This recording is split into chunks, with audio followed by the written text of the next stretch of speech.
Let's practice another pronunciation how I can talk like a native. আজকে আমরা পাঁচটা বাক্য নিয়েছি এবং এই পাঁচটা বাক্যের মধ্য থেকে আজকে আমরা এইচ ড্রপ করব। নেটিভ স্পিকাররা যখন কথা বলে তখন এইচটা ড্রপ করে। সো আমরা একটু শর্টলি প্র্যাকটিস করি। ওকে, যখন দুইটা শব্দ পাশাপাশি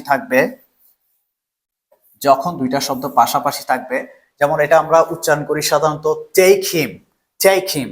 সো এটা আমরা এইচটা ড্রপ করব, এখানে এইচটা ড্রপ করে আমরা বলবো take him. ওকে, নেক্সট হচ্ছে tell him। সো এটা আমরা বলবো tell him the news, tell him the information। ওকে, তিন নাম্বারটা হচ্ছে give him। সো এটা আমরা বলবো give him the ball, তাকে বলটি দাও। ওকে, তারপর হচ্ছে ask her। সো আমরা এখানে এইচটা ড্রপ করব, এখানে সবগুলোতে এইচ ড্রপ হবে। ask her।